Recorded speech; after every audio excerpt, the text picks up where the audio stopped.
What's going on, and welcome to the MLB DFS Q&A. My name is Tom Vecchio. I'll be here for the next half hour to take your questions. This show is every weekday, 4 p.m. right here on the FanDuel YouTube, Twitch, and Facebook page. Make sure to give those a like, follow, or subscribe so you are notified when we go live. I'll be taking your questions for the next half an hour. Just a quick recap on the weather. Nothing changed from this morning, which is great. Slight wind blowing out in Baltimore, which is good to see for the hitters there. Certainly some upside. And then a little bit extra wind in Colorado, providing an extra boost for the hitters there. No rain on tonight's forecast, which is great to see. We have some confirmed lineups. We'll get to them. We have a loaded 14-game slate. Again, that includes Coors Field. There's a lot of pitching options on this slate. Just a quick recap of the solo shot from this morning. It's clear that Corbin Burnes, with his 36% strikeout rate this season and his 4.7% walk rate, it makes him the best pitcher on tonight's slate. There's no doubt about that. He does face a somewhat dangerous lineup in the San Francisco Giants. We also do see Corbin Burnes as up at $11,000, a full $1,000 above German Marquez, who's sitting just under $10,000. Starting off, DJ on Facebook has a question: Manoah, Gibson, or Marquez for starting pitcher tonight? I am a little bit higher tonight. I understand why you're going to Manoah for that strikeout upside. Going to Kyle Gibson, I also understand. Marquez, I also understand. If you're making me choose between those three, it would come down to what format you are in. Is it a tournament or is it a cash game? Because the safety with the downside, I should say, with Manoah and Marquez is much greater than it is for Kyle Gibson. The safety lies with Gibson. Just the potential for the Red Sox bats. I know that they have been, a little bit cold as of late, but the potential downside, I should say, for Manoah and Marquez is much greater than it is for Gibson. Of course, Marquez pitching at home in Coors Field. So for head-to-head, I would roll with Kyle Gibson. He is the safest option going up against the Mets, who, as I mentioned the other day, they are a below-average offense against right-handed pitchers this season. You don't want to be taking a cash game pitcher, at Coors Field. That is always a dangerous ask. If you're making multiple lineups, one for cash games or one for tournaments, I would go with Gibson for cash games and Marquez for tournaments, hoping that he's not as popular, pitcher at Coors Field. And, Marquez and Manoah are somewhat interchangeable just because I don't assume too many people will be rostering Alek Manoah tonight going up against the Red Sox lineup. Savon is asking favorite secondary stacks tonight. That's a good question. I mentioned the Orioles today on the solo shot, liking what they have going up against Ryan Yarbrough. The power for, let's just bring up a splits here. We have the Athletics here. We'll just flip this over to Baltimore. They're going up against a lefty in Yarbrough.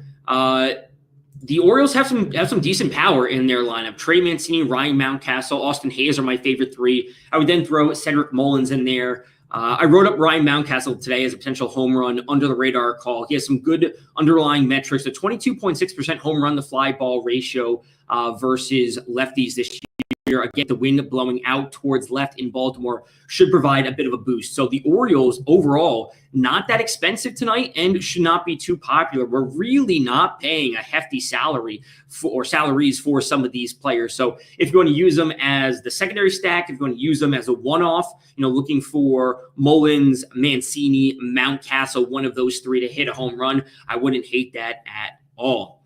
Tim Vest is saying, I went with White Sox, obviously a good pick, but how do you feel about the Rays on the money line? I do like the Rays on the money line tonight. I think that they are ultimately, of course, the better team compared to the Orioles. I would say that the pitching matchup is somewhat close. The offense is better with Tampa Bay. So I think that the Rays, let's see what their money line is tonight. Tampa Bay Rays, they're minus 154. It's a little bit of juice. Ultimately, I think the Rays should win that game. I think their matchup is a little bit better going up against John Means. So the Rays are fine, and we're not going to argue that they're not the better team compared to Baltimore. So that is ultimately a good option. Alvin White is asking favorite pitcher for single entry and favorite three stacks for single entry. So tonight's pitching options, as I mentioned on the solo shot, there's just a lot of good pitchers. A lot of these pitchers in the mid tier are good. Kyle Muller at $7,700 is a pitcher that I mentioned briefly at the end. So he's one of my picks for single entry tonight. His first year in the major, so he doesn't have a massive sample size, but a 27% strikeout rate is pretty legit. The walks are a bit of an issue for him at 12.3%. We like to see him keep the ball at medium contact, and hopefully he keeps it down a little bit more than his 48.6% so far. But he's facing this Washington Nationals team, which we know is not as powerful as it was, 2 weeks ago, 3 weeks ago before they made these trades. So Kyle Muller at $7,700 is one of my favorite picks. And then Cal Quantrill at $6,700 is also one of my picks. Now, going throughout the day, just doing a little bit more research on him, you look at his stats overall, and you see this 16.8% strikeout rate. That doesn't jump off the page at anyone, right? And it shouldn't. But we look to his stats since the All-Star break, right, which is right here, 4 starts since the All-Star break. He has posted a 22, a 21, and a 23% strikeout rate in 3 of his 4 starts since the All-Star break. Those are some pretty solid numbers. Now we look to the Detroit Tigers facing a right-handed pitcher this season, and we look to the Tigers, and they are dead last in the league with their current roster at 25.7%. So Cal Quantrill at $6,700, a pitcher that, yes, has a lower strikeout rate overall, but has been trending up recently, is a pitcher that I'm very, very interested in today. Now, just to put things in context of why I'm so interested in Cal Quantrill at $6,700. Again, a 22% strikeout rate or so in 3 of his last 4 starts, right? Adam Wainwright, a 22.9% strikeout rate on the season, and he's up at $9,700, right? And he's putting up 37.49, which is certainly good, 37.27, like very, very modest fantasy points overall. And we look to Quantrill's recent starts, 40, 34, 25, and 33. Like, those are borderline comparable to the numbers that Wainwright is showing, and he's $3,000 cheaper. So between Muller and Cal Quantrill, those are the 2 pitchers I like for single entry. When it comes to the stacks, as Alvin was asking for single entry, it's got to be Oakland. Absolutely phenomenal spot going up against Mike Foltynewicz, just a pitcher that is allowing way, way too many home runs, over 2.3 home runs to both lefties and righties this year. So Oakland would absolutely be one of my top picks. I think that they're in a good spot. I really do like the Rays tonight going up against John Means, another pitcher that has struggled specifically since coming back from the IL. I wouldn't mind going there at all. And then if you could fit a Yankees one-off, that wouldn't be bad, of course. Get some exposure to Houston. I think that they're in a phenomenal spot against Bailey Ober from Minnesota. Do you think Miley at $8,500 would be a great choice tonight against Pittsburgh? DJ is asking on Facebook. Yeah. Wade Miley, not the biggest strikeout pitcher in the world. Wade Miley here, only an 18.5% strikeout rate this year, but we know that this Pittsburgh lineup is not something that we need to be too afraid of. We've been attacking Pittsburgh multiple times over this past week specifically, where we have Wade Miley batted ball. Here we go. Keeps the ball down, just an insane amount of medium contact. Basically allows no hard contact, which is great to see. You want him to get at least 6 innings, get the QS in there, get the win points, which should be able to happen for Cincinnati. Kind of as we saw last night. Someone asked it yesterday. I forget who was asked it yesterday about stacking Sonny Gray with the Reds hitters. And it kind of worked out. They put up a bunch of runs. He gets deeper into the game, picks up the win, et cetera, et cetera. So I think that Cincinnati is kind of in the same spot as they were yesterday. Jerry on Facebook is asking, my favorite stacks today, Seattle 1-3-4, the Yankees 2-3-5, Atlanta 2-3. What are your thoughts on this? Also, Wiley as a pitcher. I think you mean Wade Miley as a pitcher. Yes, I just went over Miley. I think he's certainly a fine option. Seattle 1-3-4. Let's just check to see if we have some confirmed lineups. The Yankees did get confirmed a little bit earlier. Orioles, Braves, Yankees. You said for the Yankees 2-3-5, so it'd be Rizzo, Judge, and Gallo. Absolutely, totally in play. For the Mariners, they're not yet confirmed, but 1-3-4 should be. Was it going to be like Haniger, Seager, and someone else, right? Yankees. Let's see. Oh, Mariners are confirmed earlier. So it'd be, what'd you say for the Mariners? 1-3-4 would be Crawford, Seager, and France. That's totally fine. The Yankees are going to be having a bullpen game, and Wandy Peralta is going to be starting, but he's probably only going to be pitching like an inning or two, right? He's barely going an inning, 1.1 innings. Like, it's not going to be much. We should see it. The Yankees bullpen is allowing the fourth most fly balls to right-handed hitters this season. So certainly some upside for some of the righty bats at Yankees from Seattle at Yankee Stadium, presenting a bit of home run upside. So totally fine. In Atlanta, yes, at home, always on board with Atlanta for that power. Who would you prioritize on Tampa Bay with a Rosarina out? Mike on YouTube is asking.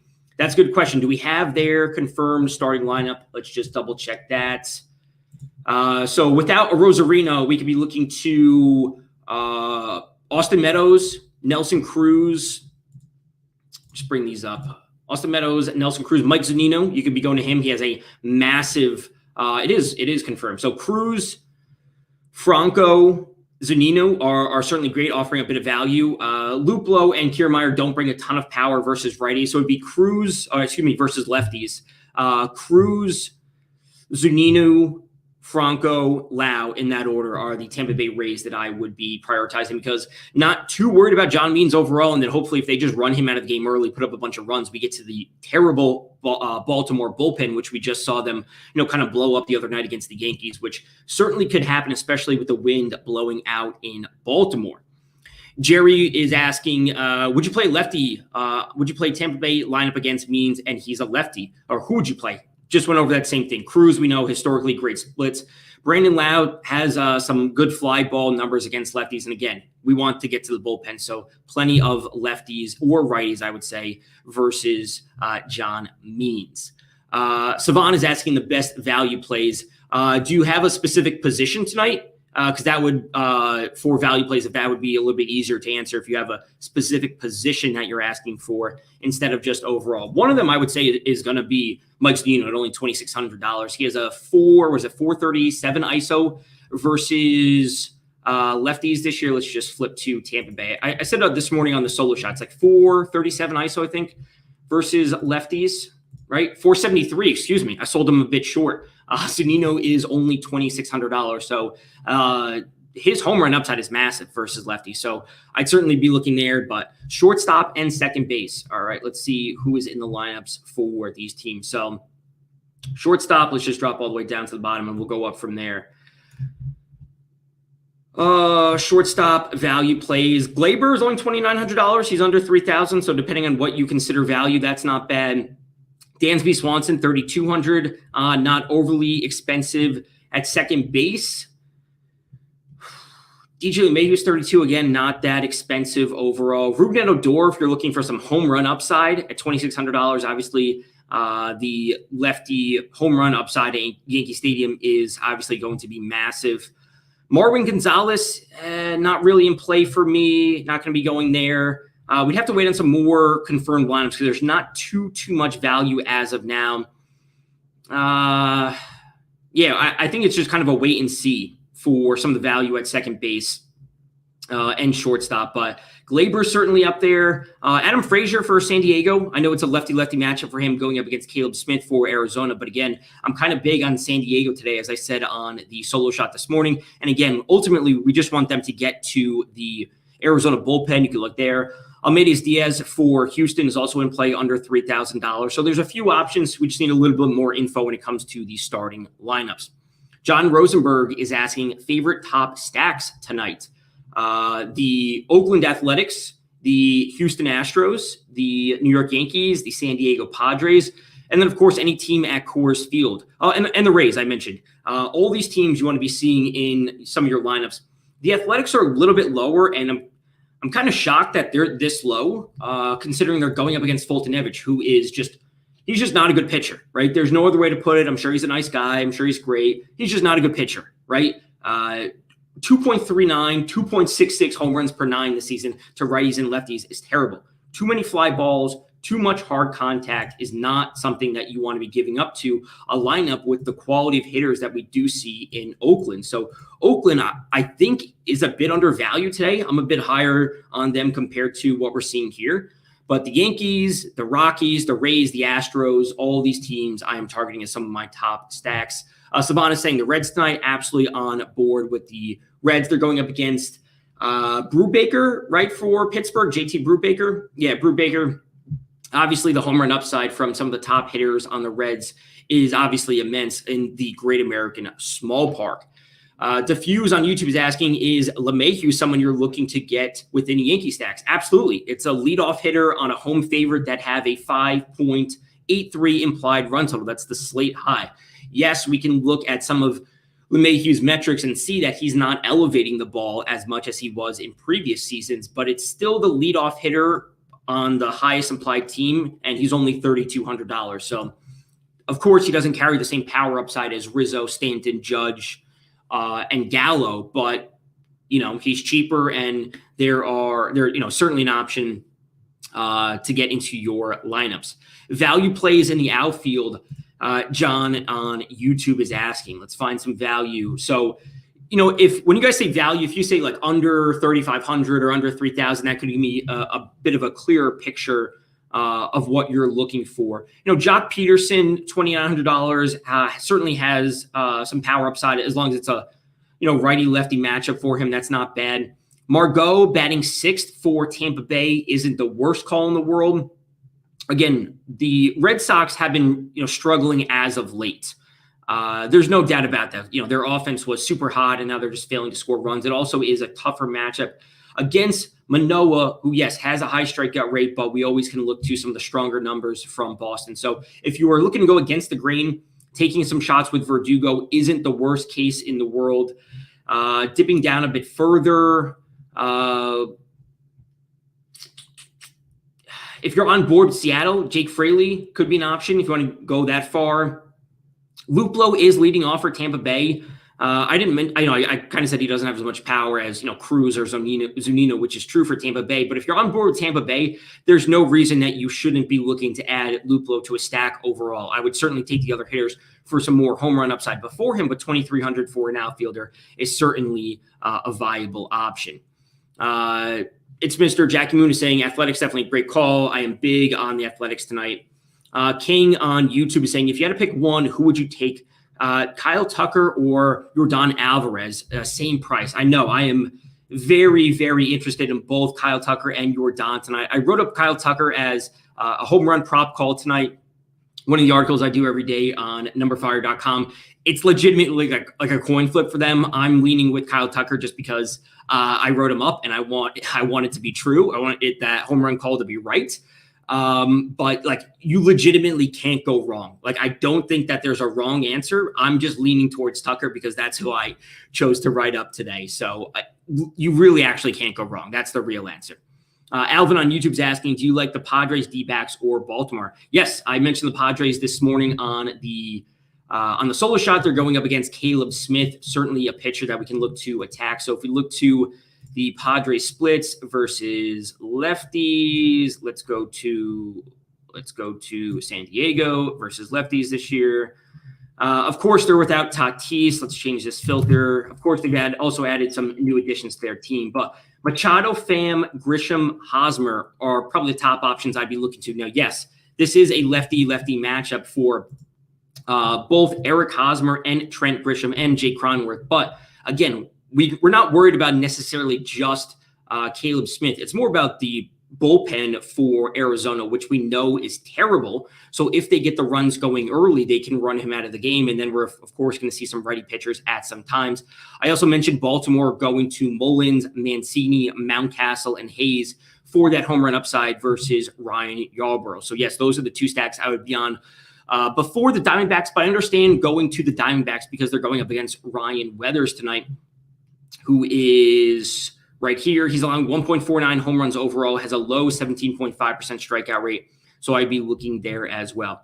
Toronto and the Los Angeles Angels tonight. The Angels are going up against David Price. We just don't know how long he's going to be pitching into the game. The Angels lineup overall is a bit weaker than, of course, it could be. I would look to mainly Ohtani as a one-off. Not really a team I'm prioritizing tonight. Going to Toronto always is a call that has immense upside. Didn't get it done last night. I was big on them last night. It didn't happen. The night before, they hit a couple home runs. Evaldi is a pitcher I think that you can attack. He is a good pitcher. If we can find Evaldi, why am I not seeing Evaldi? Right here. He's not allowing a lot of home runs this year or any, but I think he's just due for a little bit of negative regression. Under 1 home run versus both lefties and righties this year, which of course versus lefties, 38% fly ball rate and a 3.2% home run fly ball ratio is well better than the league average. So he could be due for some negative regression, and then thus targeting Toronto will be a good call. Toronto's certainly not my favorite stack on tonight's slate. They are certainly set for some runs, but they are an offense that can go up there.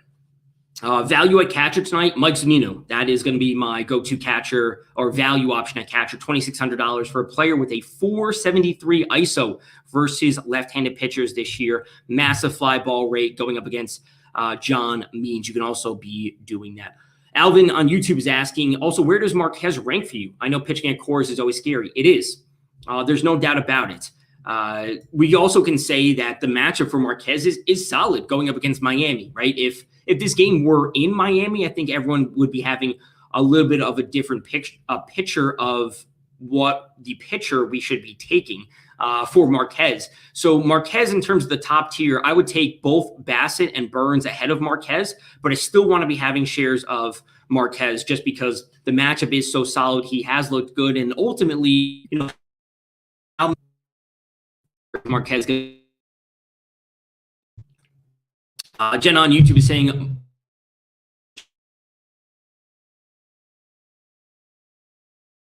that brings a bit of extra power to the Reds lineup. Reds, so Moustakas is in there. Okay, so India, Winker, Castellanos, Zavado, Moustakas, Farmer, Naquin, Barnhart is their lineup. 1 through 6 is hitters I would have interest in for the Reds. I think that they're all certainly very viable. 1 through 4 is going to continue to be the best stack for the Reds. Going up against JT Brubaker tonight. Absolutely all in play. John on Facebook is saying, what about the Yankees? I missed what you said, just got in. Yeah, the Yankees are in a great spot tonight. Going up against Marco Gonzalez, a pitcher that I've trusted way too many times as a streamer on my season-long teams over the years. Too many home runs from him. Low strikeout rate. So as I've said, this is like a deadly combination of allowing too many runs. If you allow hitters on base with an 8% walk rate, which is leaning on the edge of bad, right? A fly ball rate and, mostly medium contact, but he has a league average home run fly ball ratio. So too many fly balls, borderline too many walks, and a low strikeout rate. You allow these hitters on base, and then you give up fly balls at a stadium like Yankee Stadium to the hitters that the Yankees have. Yes, absolutely for the Yankees. I think that they're all firmly in play tonight.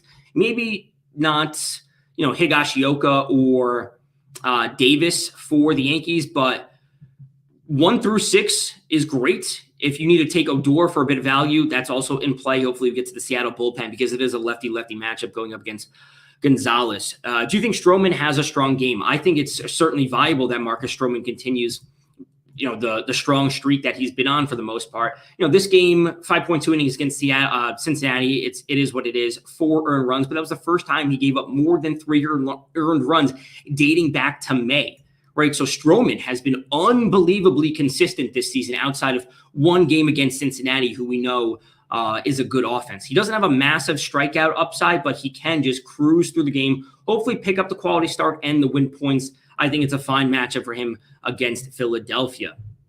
Jackie Moon is saying Hammer Machado versus lefties. Totally on board with that.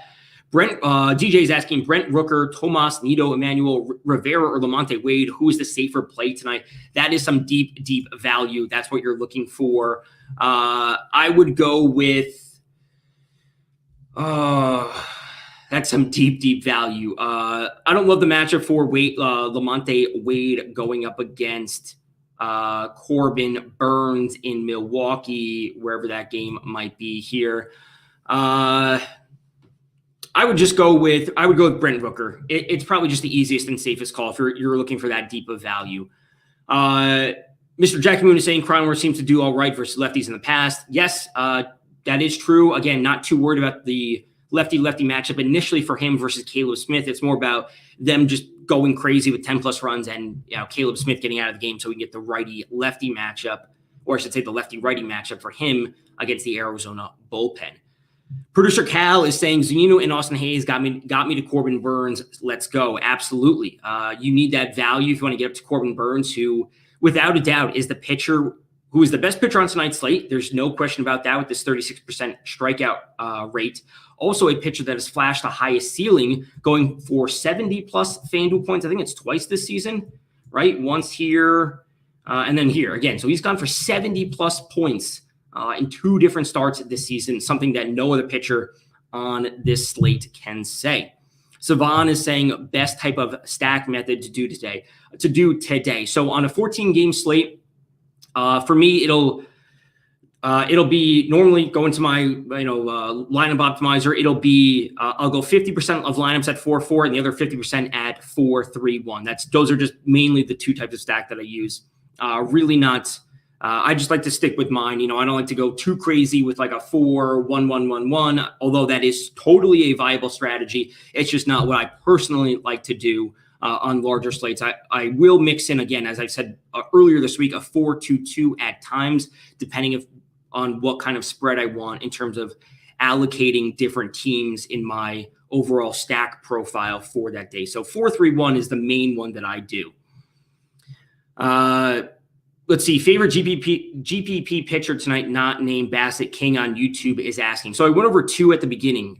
Kyle Muller for Atlanta at $7,700. He's got a 27% strikeout rate this season. 12.3% walk rate certainly isn't great. We like to see him keep the fly balls down.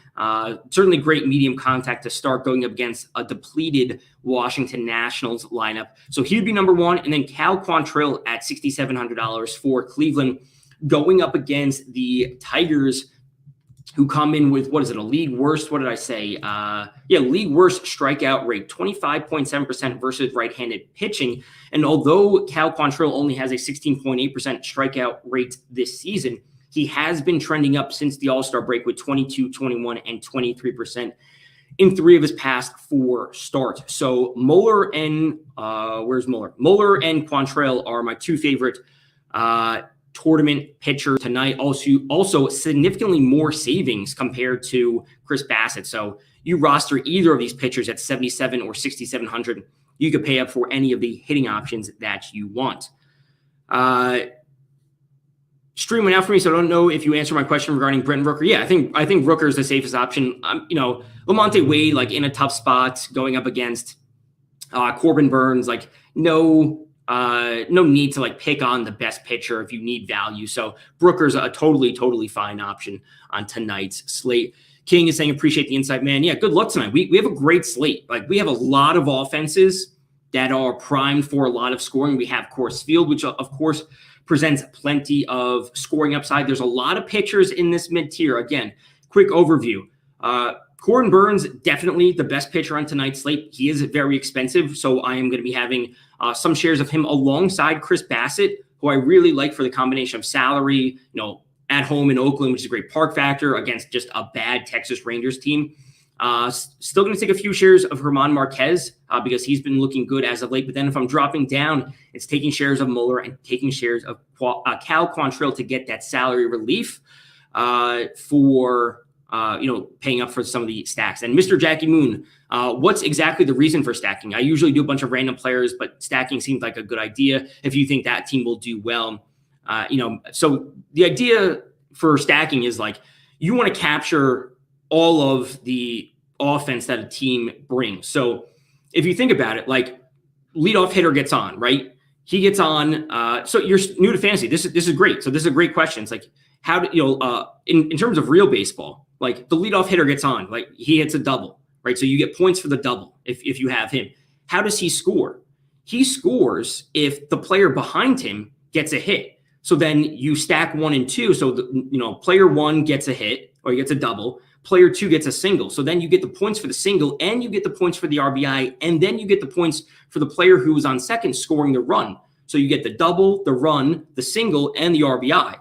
So you want to capture all of the offense. So when you stack 4 hitters together, you're hoping, 1 runner on, another hit, and then a home run, right? So you're getting 2-3 hits and then the home run. And all of a sudden you, instead of having just, 4 points or 6 points or 8 points, you're getting 8, 10, 12 all stacked together. So when that offense goes for 8 or 12 runs, you are getting the majority of the production all together. So that's what stacking is. It's like adding a QB and a wide receiver together. When he throws the touchdown, you get the points for the passing touchdown and the receiving touchdown, really just maximizing all of that potential upside. And Cal is saying, yes, it's only like a three-leg parlay instead of 9. So it's like you have your pitcher your pitcher has a great game, your first stack has a great game, and then your second stack has a great game. You need 3 parts to get it done instead of 9 individual players, which is, of course, very tough to do. So instead of picking 9 players, right, you want just like stack A, stack B, pitcher, 3 parts have a great game, and then you should be in a good spot.